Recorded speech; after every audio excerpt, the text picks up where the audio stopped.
Good evening. This is the Lifeline on Equa TV Africa. Sorry, we are starting the program 1 hour late from the show time. Next week, by God's grace, we'll be starting at 6 p.m. Today, we'll be discussing the topic, effects of ritual killings.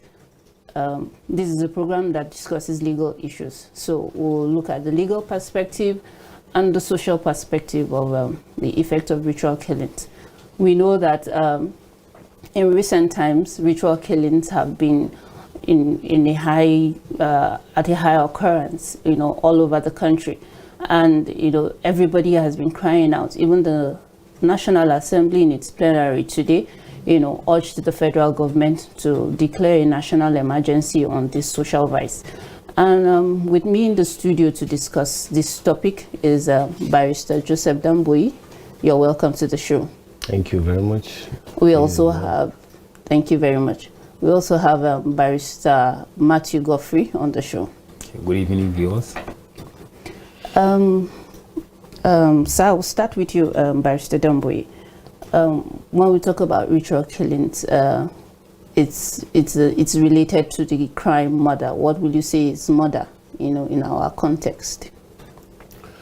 In our context and for the benefit of our viewers, murder or culpable homicide, as is known up north, Okay.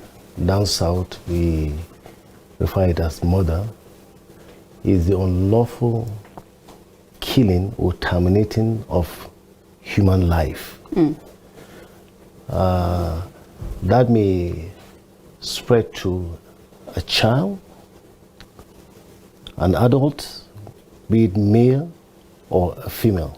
I say unlawful because there are some killings that can be lawful.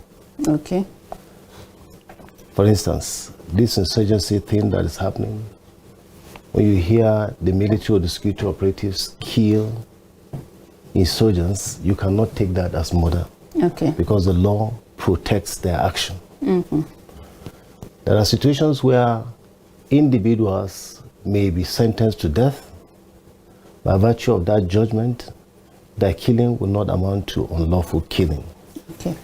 But where an individual gets to take the life of a fellow citizen, that can fall or be defined as murder or culpable homicide. But there are certain ingredients that also will be looked at. Okay. Because sometimes you get to hear that, well, somebody has killed a fellow person, and the next thing is the man is not convicted for culpable homicide or murder. Certain things have to be considered. You have to look at the ingredients of the offense. The act itself may lead to the termination of somebody's life. Okay. But what are the other circumstances that would determine whether the person actually did that with the intention of taking life? He may not have the intention, but intention can also be inferred from his reckless act of doing that. Okay. Or his negligence in doing it. I can decide to electrocute the door leading to an office and then put on the light and then leave. But the ordinary thinking individual will know that by leaving that door connected to electricity, it will lead to the death of somebody. And you know that there's high traffic on that way. Somebody opens that door and he dies. The ordinary thinking individual will first of all ask this question: what was the purpose for doing that? The intent is very, very important. So murder, as you just asked, is the unlawful killing or termination of a human life in the ordinary sense of it. Okay. Barrister Matthew, just a follow-up on that. If a killing is not murder, what will it be considered as?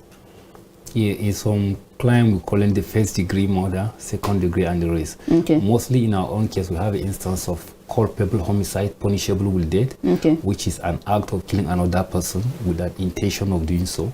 That is in the northern Nigeria. Then we also have culpable homicide not punishable with death. That is when you kill somebody unintentionally. And that's what we have in the jurisprudence of the southern Nigeria as the murder and manslaughter. Okay. Now, distinguishing that also, I see that reflection in the scripture. You remember, if you read Leviticus and Deuteronomy, for example, you will see where God is talking about Leviticus 15, 20, 21. You talk about the issue of an eye for an eye. He who kills must kill. That is murder. When you commit murder, you'll be punished. But when you kill somebody unintentionally, you have recourse to city of refuge, whereby the man who kills unintentionally must be taken away from the wrath of the family of those members. So they have the scriptural alignment in that regard. So that's what normally you can add to the concept of manslaughter and murder. Okay, thank you very much. Of recent, like we said, the killings and the ritual killings, it's really alarming. The stories are gory. You know, how does the law view this? Barrister Damboy. Yeah, looking at ritual killing, the law frowns at any act that involves ritual acts, because our law does not recognize rituals. Okay. Yeah. If you look at most of the laws, particularly in the North Penal Code, there are provisions that even forbid act of witchcraft. Even when you find somebody with human parts, unlawfully being in possession of human parts, and even acts that will lead or create threat to human living. Those acts are forbidden by law. So there is no act of ritual that has the backing of law. Okay. Because if the end result is killing, and the law lays down procedure under which somebody can be declared to be convicted to face death sentence. So without conviction by the court of law, an individual has no right under whatever circumstance to terminate the life of an individual. So this act of ritual killing is forbidden by law, and even looking at our society today and culture, it forbids an individual to terminate the life of another person without following due processes. There are situations, though, in those days during our parents' own time, where you discover that somebody will be found you caught in the act of adultery, and you'll be taken out of the village and then be stoned to death. These are acts that are even forbidden by law, because you cannot terminate somebody's life. So ritual killings falls within the line of our discussion. That is to say that you cannot take the life of an individual unlawfully. Yeah. Okay. Barrister Matthew, what will you say are the causes? What has necessitated this thing? You know, it was not part of the stories on the news, but of recent we just see that this thing has just, you know, taken the front pages of newspapers and even the headlines on news in the news. What is the cause? What do you think is the cause of all these ritual killings? In fact, there are many causes could be attributed Okay. to the recurrence of ritual killing. Prominent among those causes is materialism. The penchant for materialism in our society is insatiable, is difficult to control. You find out that in some generation when we are growing up, the aspiration to achieve success is spurred by industry, diligence, and persistence. But what you now see, the aspiration to achieve success is let it be done at whatever way, whatever manner. So Machiavellian principle appear to be justified here. So the moment is that once you get anything that you want that applies to the glamour of the society, nobody is interested in how you get it, but the interest is to praise how you reach there. Now you have to look at other issues, the value system of the society. Sometimes we don't encourage patience and persistence. Let me be honest with you. If you study the history of industrial revolution in Britain, in Japan, hard work, diligence, patience, and persistence create material prosperity. Not hastiness, not smartness, or once you build up a foundation of becoming rich, you will have a faulty foundation and pillars. And that's what we are having today. People no longer see diligence, no longer see those things as virtue. They see it as unorthodox and old school. And that's why we are rushing to this place. You also look at other things. The family system also contributes in one way or the other. Most parents today accept the position of success because of this virtue, but they cannot condone it, or they cannot like that to be reflected in the life of their children. I take a practical example with our generation. With all due respect, the parent of our parents' generation have not gotten the educational qualification we've gotten in our age. Statistics show that the level of literacy in Nigeria from 2000 to 2010 and 15 is higher compared to what you have from 1999 to 70s. Now, despite this, they were gainfully employed, things were going well. But sometimes the comment you make on this, like, see, your mates are making it, you are here disturbing us. All your mate got married, you are here at home doing. Such comment by parents will serve as an incentive, as an instigation for children to do everything to achieve success. So you just see some of these are some of the causes. You also look at it from this way. The social milieu also contributed, specifically entertainment industry. In the entertainment industry, most of the movies we watch, they don't censure them. In the name of African culture, we promote certain things that are inimical to humanity. You now just say, okay, human sacrifice, when our gods want to do this thing. But frankly, get our African elders, sit with them, discuss oral history with them and tradition. They will tell you that certain things we are hearing are not true. In the name of creativity, our film censors don't censorship. I like making comparison with Indian censorship board. In 2017 and 2021, certain number of movies were censored for not complying with public policy, public morality, and the value system. But in Nigeria, you see film, you see music videos that will be talking about prosperity, celebrating Yahoo, celebrating people who are doing Yahoo Plus. So this is where we've got ourselves to. You see people in society, nobody awards a first-class graduate for becoming a best student in the classroom. But you find that people are celebrating dropouts who, because they released an album and everybody is going with the album. The singers in the 70s, in the 60s, in the 80s, 90s are talking about social ills. But the musicians today are talking about things that celebrate getting money, whatever, through whatever means. So these are things that infuse the mind of the youth and take away the propensity to pursue wealth in a decent manner. Thank you very much. Barrister Damboyi, do you have anything to add on this? Yes, I also want to approach this issue this way.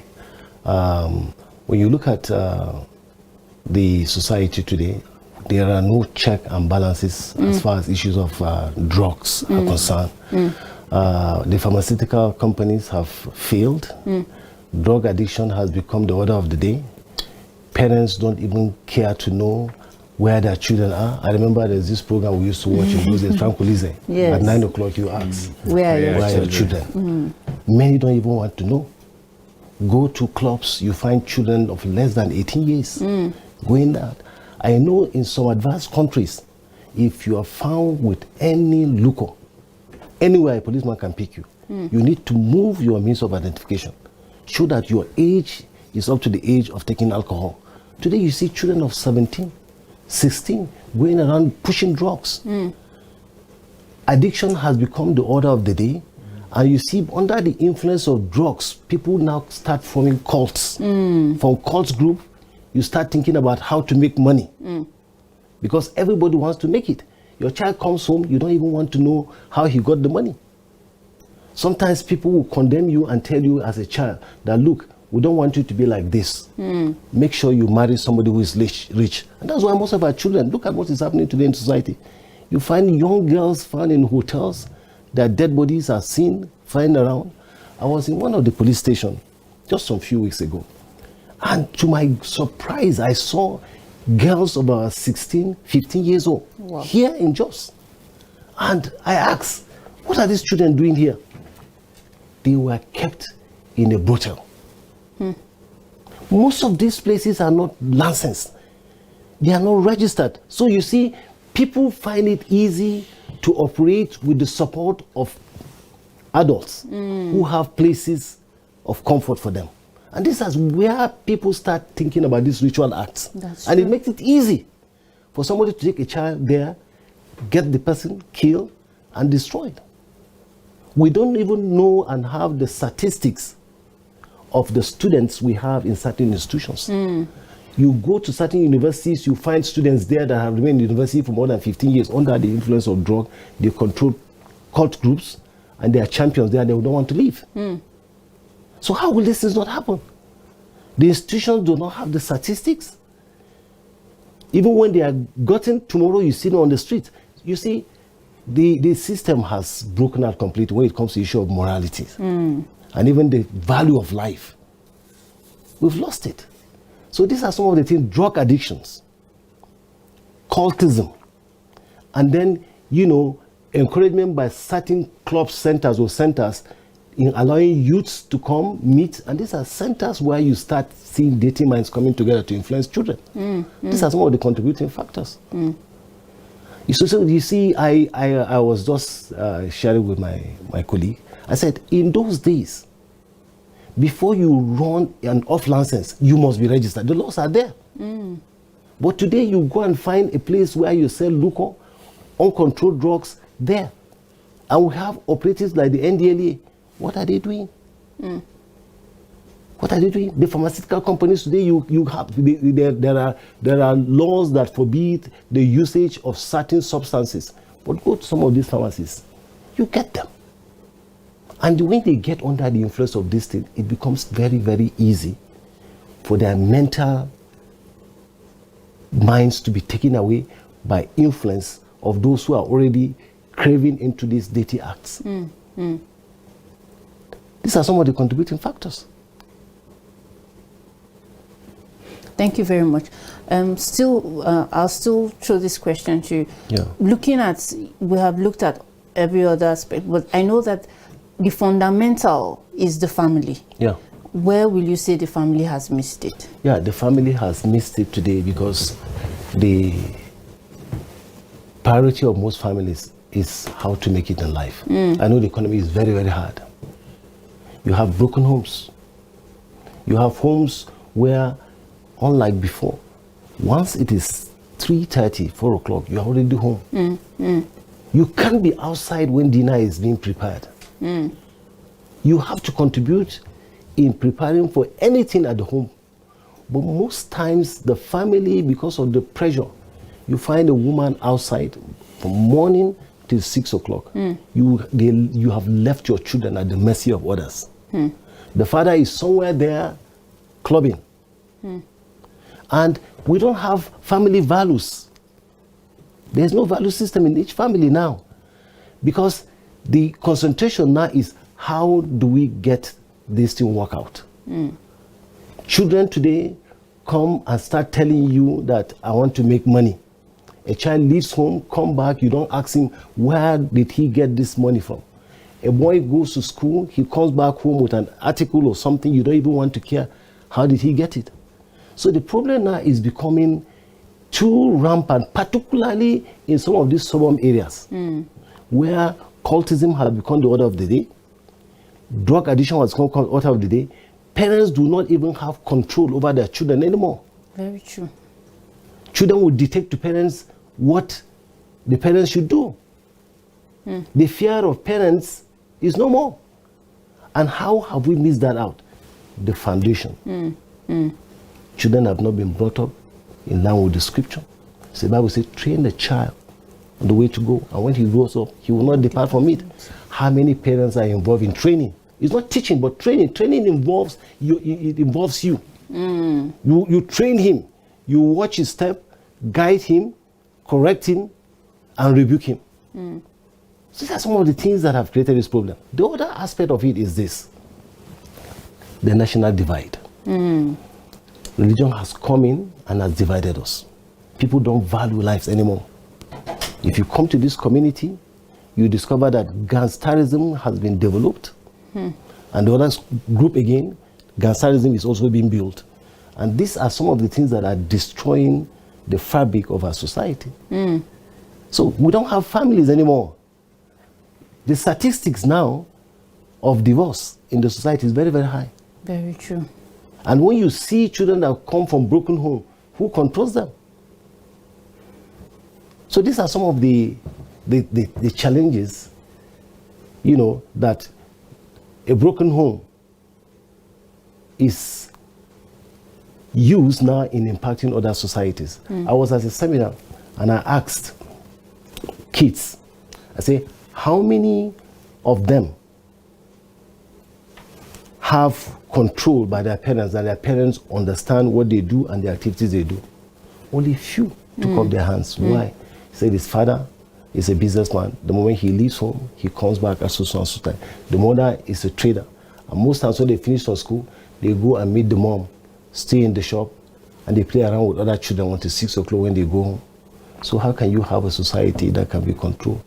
We are building up monsters into the society now instead of children that can take the baton from parents and run the race. Thank you very much. Barrister Matthew, I would like to ask, why is it that is the girl child that is most times the victim? Yes, the victim of a girl child is not a product of the current affairs that is presently happening. Our worldview of a girl child traces its roots from our worldview and perception about women generally. In a culture that denigrates women, in some religious belief that denigrates women, you find out that there's an alliance with culture and religion, and so you find out that girl child become an easy target.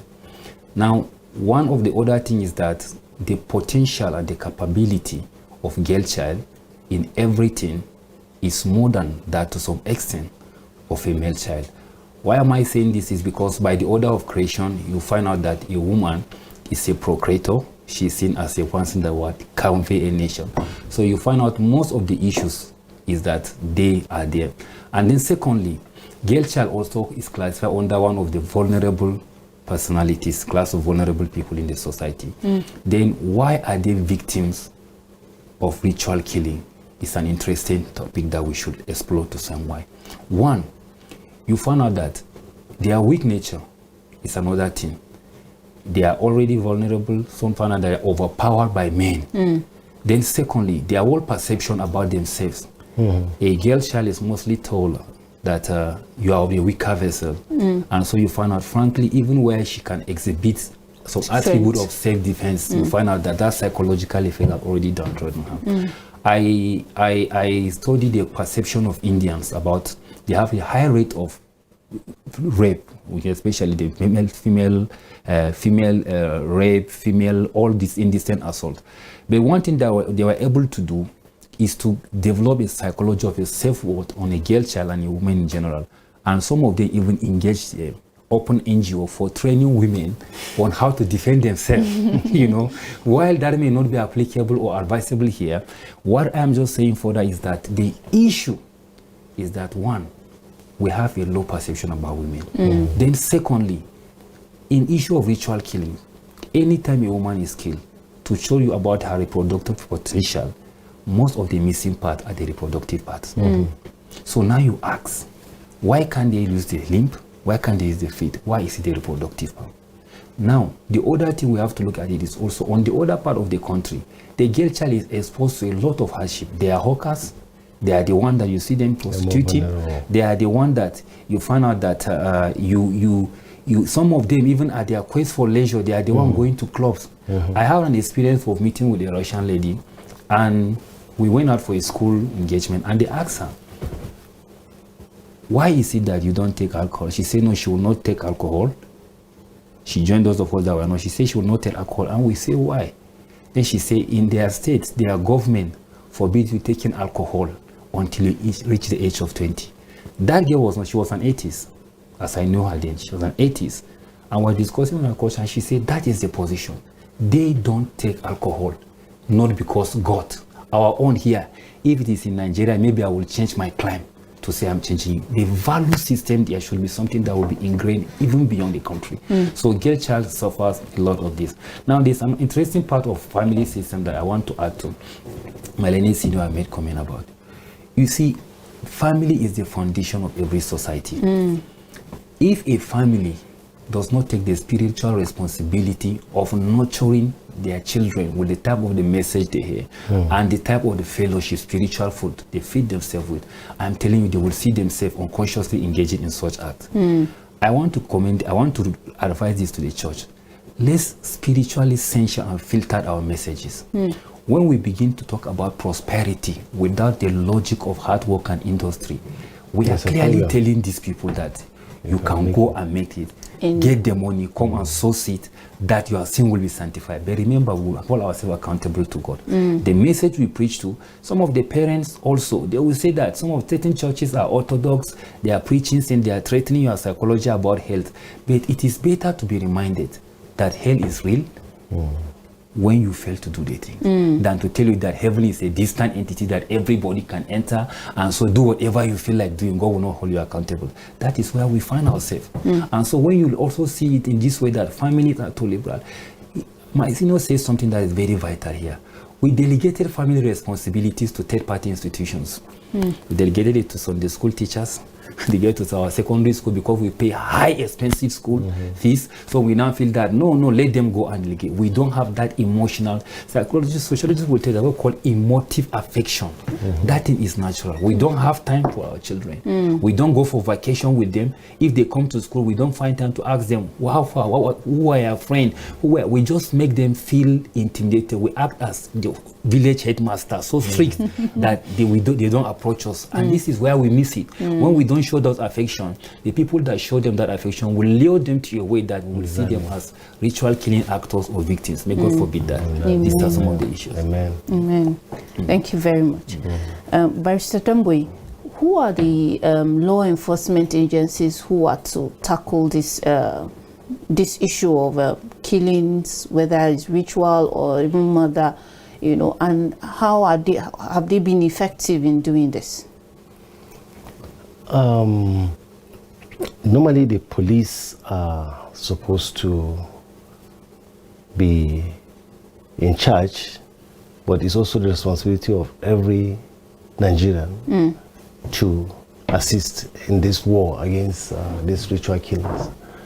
When we look at the society as it used to be, every child belongs to that community. That's true. You pass among elders, your identity is known. The first thing the elder will ask is, whose son is that? They say he's the son of ABC. Quickly he knows that family. And the responsibility starts with the community. Until the community identifies and say, this is what has happened, and then pursue this matter to the end, it has failed its responsibility. Most times, when this kind of offenses occur, the first point of call is the police, because the police are responsible in carrying out such investigations. But it doesn't stop other agencies like NDLA, the Nigerian Army, the Air Force, even the military, to be involved in such acts. But the end result in seeing that the matter is investigated and the person is prosecuted, or the point that the matter is supposed to stop at is at the police station. The police are supposed to take care of this, but when you look at policing today, you will see a lot of inadequacy in pursuing matters from the beginning to its logical conclusion. Why do I say so? Most times, you discover that acts of ritual killings are taken lightly if it ends at a police post. Take, for instance, such an act happens in one local government, and the person who is the victim is the son of nobody. The matter may terminate there. It may terminate there, except if the society or the community there mounts pressure. That matter may be transferred to divisional office. And if the community also follow up with that matter, it may end up at the state CID because it has to do with life. It cannot be investigated at the divisional office. It has to come to the CID or to the police headquarters. The challenge we have is that I don't think the police is doing enough, even though they are trying, but the police are not doing enough. Because pursuing a criminal case from the grassroots to the point where it will end at the state CID involves a lot of pains, resources, and time. The scene of crime may not be visited because the police will need mobilization to go to the scene of crime. Are the resources there for the police to do their work? No. Sometimes the victims may not be found, but certain information may be given concerning where the bodies are. No, the victims are. But will the police muzzle out their resources to go and look for these people? No. And even if these people come back to the community, most times they don't follow up. A case that comes to the police station and is not pursued effectively terminates at a certain point. Assuming the case is being followed by the community or an individual or the victims, who takes care of the investigation? Who takes care of the paperwork and other things like that? Sometimes you'll be asked to mobilize the police to go and pick the culprits. So our policing is very, very poor. Very, very poor in the sense that even most of these ritual killings, you find dead bodies elsewhere. The police will only go and then give a police statement. Well, we're going to work on it and we're going to make sure that the culprits will be found. But what are the mechanisms that have been put in place to pursue these investigations? The police have the resources to do that, depending on the victim.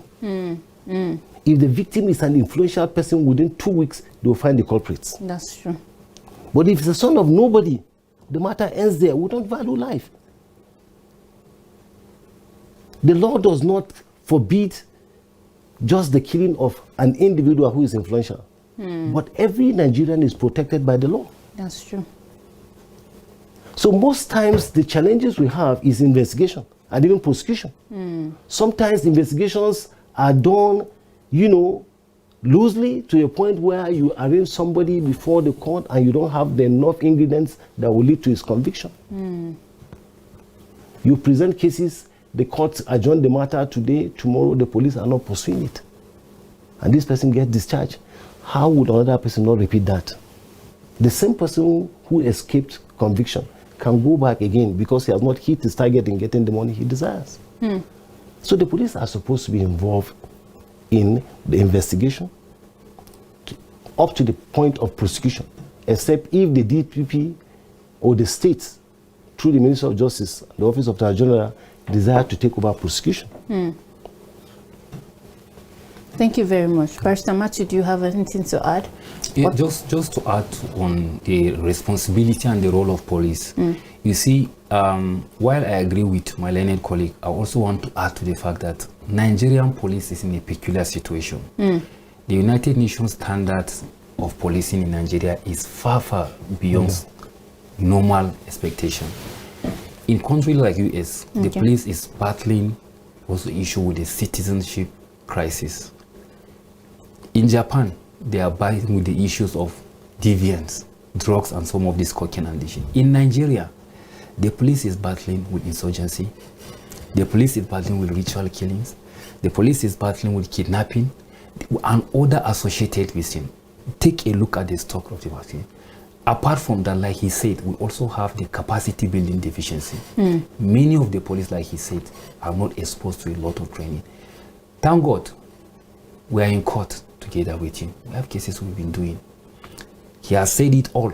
Just that I want to say categorically is that our justice system approach the criminal justice system more, even from 100 level to law school. More of it was taught about how to defend a crime, not how to prosecute a crime. The criminal court, penal court, 65% mostly talk about the defense to an accused person. Few are talking about ingredient, not of the fulfillment of the proving an offense, not talking how to get the materials for the ingredient. We don't have medical jurisprudence or forensic analysis in arriving at the crime. We rationalize that by giving another element of proving crime in our jurisprudence to say that you don't need medical certificate to prove death. All you need is circumstantial evidence. So if I can conjecture a circumstantial evidence to win my case, it is deemed as a justice. Another salient thing is the role of society in civil advocacy. We are neglecting that. Police cannot do it alone. Lawyers cannot do it alone. When I talk about women, the girl child victimization, I used to advocate that everywhere I found myself. Women are talking about marginalization against women. What is Nigerian army officers doing in event of this brutal killing against female children? What is Nigerian women journalists doing? What is Nigerian women lawyers doing? What is Nigerian doctors, female doctors doing? What are the other aspects? What are Nigerian female legislators doing against it? What is the depth of their advocacy? We're expected to see a kind of mobilization that we say we're doing. They don't need to go to court. Civil advocacy, let them follow and be taking the minutes of the day the accused person were threatened, the person they mentioned, they make a public review and public account of what is happening. Let's know. Exactly. But don't be surprised that even some of the female colleagues will have a say or be complicit in one of these involvement of female gentry. So these are the challenges. We should be practical. Professional association, women association, and men association is not for dinner at the end of the year or the middle of the year or having a uniform. It's for this corporate social responsibility that we should take. We should not only see ourselves as association when to adopt a candidate for a political party. I'm equally encouraging the church. Martin Zumunta and other they can do things like that. They can say that, yes, we want to see this year. They have been going to prison, which is good. They have been looking at how to save the life. We want to investigate this case. Get 1-2 persons in your secretariat. Let them go and do that. It will help. Let me tell you, in South Africa, the South African Church Development Corporation was able to set up a panel that will just go to the House of Assembly, monitor legislation. Wow. Will it affect the interests of the church? How they will make their input. They will lobby for bills. They will also go to see people that will now monitor a corruption case of a political officer. Zuma and the Lani case, how is it ending up? They will monitor so that the church will have a civil relationship, civil society. In Nigeria, what are we doing? We are praying a lot without being sensitive to the environment around us. So it is time that God is telling us that we have to take up social responsibilities and address it. Thank you very much. You mentioned something about the entertainment industry, having a negative impact. What do you think the body to regulate and censor these movies, what do you think they can do? Because this thing is really affecting the young people. The young people are moved by what they see, and who are the popular people, the people who are famous, and they are following them on Instagram, they are following them on social media, they are following them on TV. So what can be done to ensure that these things are censored? Some songs, they will just come and be saying they are spraying money and all of that. So those are the things these people watch and they want to follow. They want to be like them. What do you think can be done? That's good. The Nigerian Film Censorship Board, they even updated their law, I think 2017-2018, to make it more current. Okay. They have the power to censure things that are contrary to public policy, public morality, and national interest. A typical example is what we've just seen. You can look at it, obscene publications. When you say you are advertising and then you just denigrate woman, commercialization of women via advertisement, whereby she naked herself with some comified appearance, apparel, to look as if she's doing well. And you are saying that you are a model. And then when somebody talk, then you people will raise up and say they are denigrating women, while you are commercializing how women are being denigrated. You are given a role, a certain role that can be created via put the viewer in suspense to know that this is what will happen. But you want to practicalize it, and you say you want to visualize it, and then you will regularize by saying that below PG-13, PG-16, all these things don't matter. I cited an Indian whereby a film that portrayed, celebrates gay and lesbianism because they censor it. But in our movies today, you see it. Why should somebody come Nigerians are not studying. Nigerians should be studying the environment metaphysically and physically. Somebody just appeared within the scene some days in Nigeria. He was celebrated. He was just throwing money anywhere. He was invited by agencies, and people are now, even the members of enforcement agencies are even snapping selfie with him, and he was celebrated. And Nigerian youth all over the social media are saying that nobody investigated when he was poor. It was only when he was rich that they are investigating. And immediately, if you follow the train of event, when this guy just came over the social media space and publicity space, ritual killing started taking place. Schools that were taught are innocent, children are killing. So after Christmas, children are killing. Did people ask what is the relationship between that metaphysical and the physical translation of the reality? We don't want to investigate. We saw it, so we rationalize, and these are some of the things. The entertainment industry, they will now tell you, they rationalize. I heard somebody saying that for recently now, this celebrity is in this cult, this one is in this cult, so they are the one. So if you want to, they can just. Why can't we rate these people? Are they above the law to be censured and say that this thing don't? But our politician needs them for their campaign. But we don't need them for the purity of our life and the freedom of our right to life. They are instigators to people that are killing. Their work of art is having a negative effect on the society. Is instigating. Let me tell you one thing.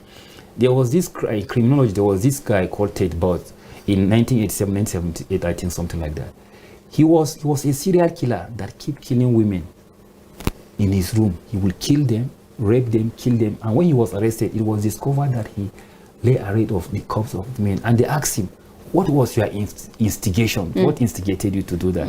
He said, frankly, he was inspired by watching blue films.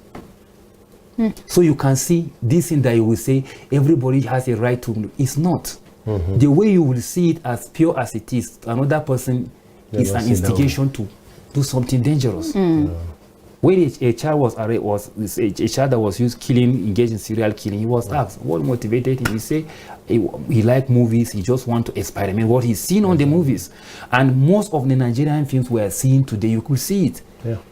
Go and pound a baby, go and all those obscene things. Nobody is talking. And this is where we say, now that anybody that is affected by that, the people should petition to the National Film Censorship Board. They should do the needful. You can't use, and most of the traditions that they are portraying, they are hyperbolic, they are over exaggerating. Such things don't exist in our history. As a student of history, go and tell me where in Nigerian history, warfare, where they say either in the Kanem-Borno Empire, either in the Old Benin Empire, or either in the Kwarafa Kingdom, or either in any of the kingdom, even in the No culture, why they say that if you do certain things with human blood, you will be invincible. We even know by then that in a law of armed conflict in those, you don't touch women, you don't touch children, you don't touch, because they are blood revenge. And now we are rationalizing it. Something is wrong. We need to check this. Thank you very much. Thank you very much. Barrister Damboy, do you have anything to add on that? Well, just to add concerning this censorship of films, that there was a regime that really clamped down on most of these movies, you know. But today, it has become a real problem, particularly in our society. I was at a program in Uganda, and somebody told me, he said, he loves this country. But the problem with Nigeria is that we are involved with a lot of ritual things. And that is seen particularly in our movies. They believe today in every part of our society, we are involved in all these ritual killings. Wow. This was about some years ago. But this thing is manifesting today because most of the things we watch a movie, we see them live. We see them live because many believe. And once this thing registered in the heart of a child, he grows up with the belief that through these ritual killings, he can make money. Look at the present situation, where how many girls were found, how many boys were found in the forest, boiling human head. And what is the rationale behind that? So pathetic. You know, it's still just have to do, it reflects on some of these movies we see. And they are not censored. No film, no actor today has faced any prosecution. No producer has been prosecuted. And these things are there in our streets. It's just a matter of going around the street and then look for any of the CDs. You get them. The social media is not even helping us. That's true. Watch TikTok today, you see them. So unless the government take proactive action, thank God for what the Senate have decided to do now. Unless the government takes a proactive action in looking at the source of this problem, this country will be doomed.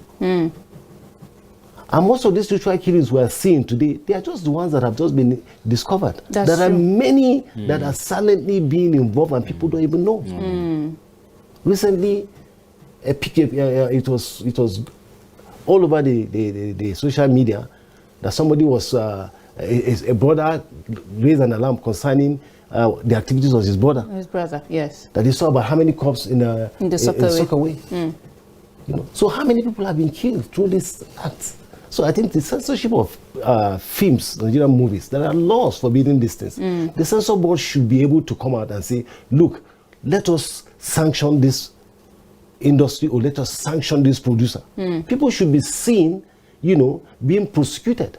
And when you see such acts being checked, this would check certain excesses that are happening today. Thank you very much. Barrister Matthew, just before we round up, what are your recommendations to seeing that this matter is resolved? In fact, you don't idolize such people. Recently, we are having a Nigerian actor whose name, because of his role in playing ritual sacrifice in Nigerian movies, he was tagged with a phrase called sacrifice as his nickname. These are bad models. It's not about making the money. It's about making integrity and impact. If you ask me, why is it that you love actors like, let's say, the role Nicolas Cage play in, let's say, National Treasure, those that watch those movies, I say I like it because the investigative and the intellectual disposition there. But you don't ask me of an actor that play of a role in human sacrifice, that even to pass exams, you want human sacrifice. Those things are not there. What should be done for that is that the female child should be, for example, to something should be afforded certain protection.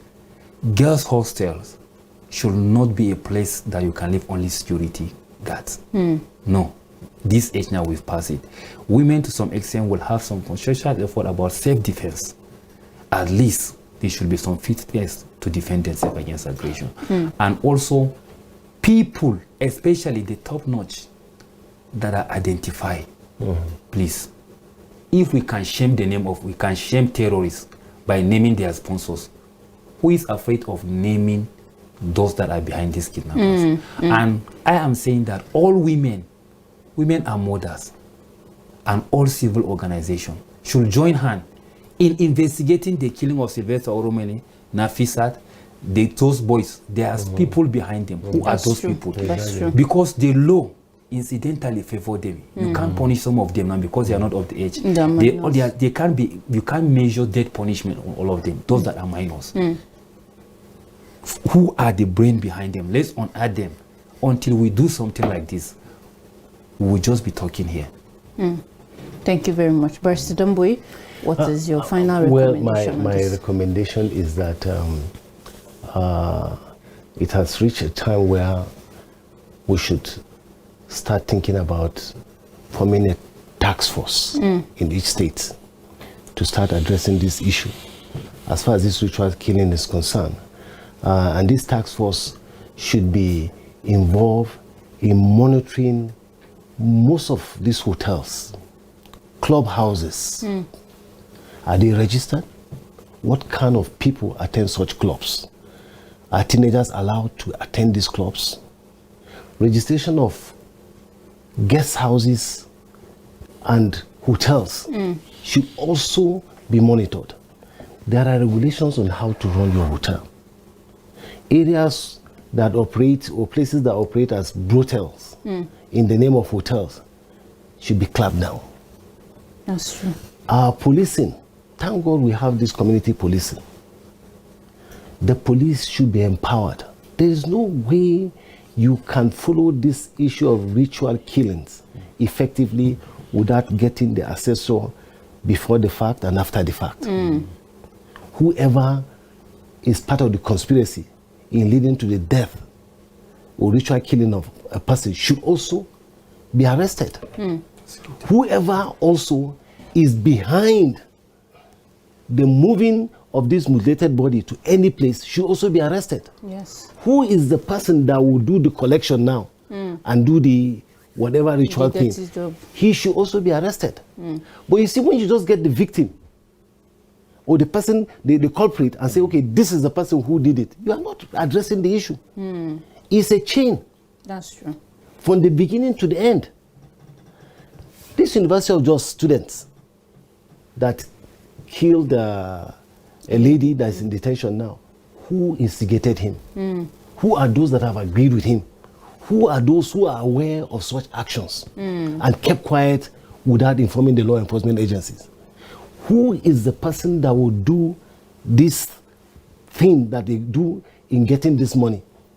Until we get to this point, this problem will continue to be rampant in this society. The other issue again we need to address is this, the girl child. The girl child. How have we been training our own children, particularly the girl child? Today, you bring the girl child and bring her into a society that is there with males.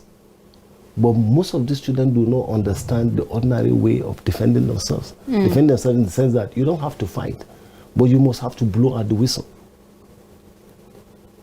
This girl that was taken to the hotel, I was asking myself, there, how did this thing end up this way without somebody knowing that this girl is there? What have the parents taught her to do?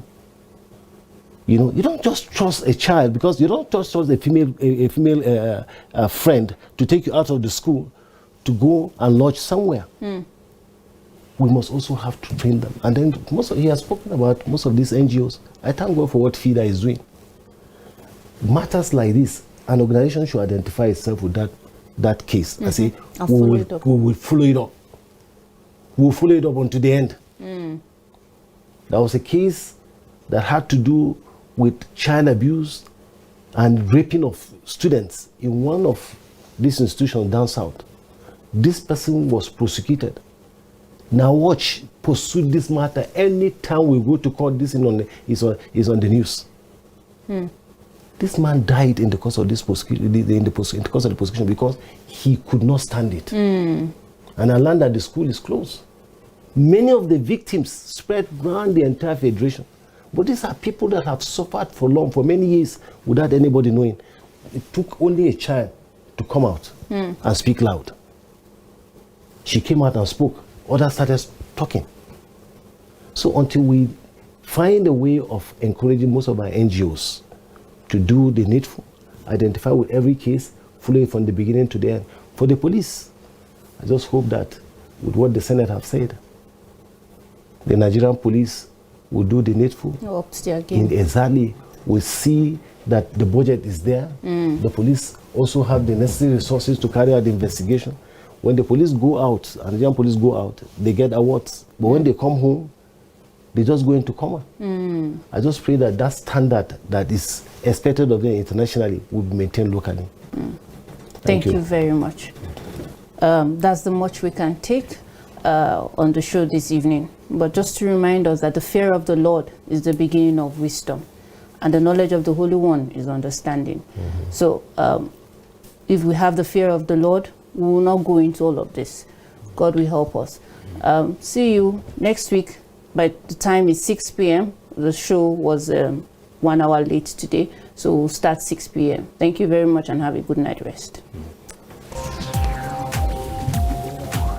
Thank you.